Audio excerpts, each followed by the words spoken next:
Mateusz Gamrot and Jalin Turner. Uh, How did you score it, first off, well, if you watched the whole thing? I Tell did, me. and it hurts me to score fights like that because I thought it was a pretty clear win for Gamrot.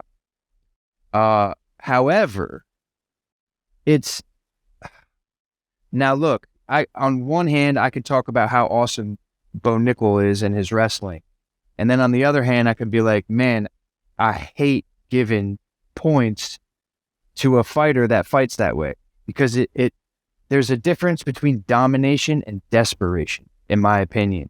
I think Gamrot knew he was going to get pieced up if he stayed at range. Jalin Turner was looking good. He really was. You might have even scored a round for him in there. Like it was very close as far as the whole game went. I think once Gamrot understood maybe I'm losing this round, he goes in and starts hugging. And the judges' new criteria for damage over control, I appreciate, but I don't think there's enough emphasis on how the judge, I don't think they get trained on this kind of thing. So Yeah. when you see a guy leaning up against another guy on the cage, it's like, oh well, that guy's winning. And and it's so hard for me to even explain and to get it through my own head because, and I'm not taking anything away from Gamrot. If I was in that fight and I thought I was losing and the guy's a better striker than me, you better believe I would do exactly the same thing. I would do exactly the same thing that Gamrot did, 100%. So I'm not calling him a punk and saying he's lame, but I don't like when fighters win that way. It's not very exciting. It's not going to get you more fans.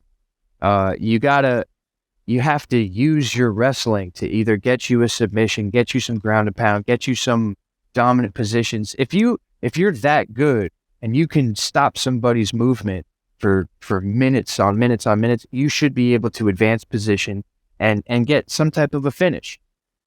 Some damage. If Something. that's my biggest question with the criteria that we have today. Are we training the referees or the judges to judge a certain way? Because if we have a criteria, we should at least have everybody on the same page for what we're looking at. Because I feel like nobody's on the same page for what we're looking at. Agreed. And I mean, control, damage, these things are sort of subjective. You only know how much it damages you if you're in the fight. But everybody understands what control looks like. From what I've heard around, they do bring judges in, have them watch fights, see how they score it, try to like classes, where people come together. They try to figure out the best way to do this thing in judging. And at the end of the day, you're going to have people that see one thing and people that see another thing. But again, it's pretty clear that Gamrot, especially towards the later half of that fight, at least, he started relying on the wrestling and he got the win. I mean, he did what he had to do. It's just not the way anybody likes to see someone win. Not a fan favorite. It's not. I mean, Jalin Turner is a dog, man. His finish rate speaks for itself, and to take some of that guy's momentum like that, it feels like it puts a bad taste in my mouth. You say that, but honestly, coming out of that fight, I don't think Jalin Turner's stock drops that much. Of course, he loses all the momentum he had rolling with all these wins and finishes, but he put on a good performance on the feet. But obviously, Gamrot was the better wrestler. We saw that.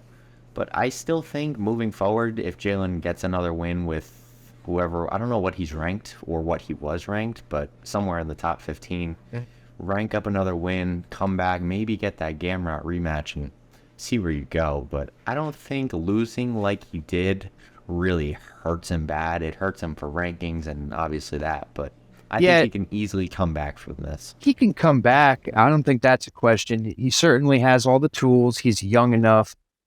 He could still be a title contender in the future.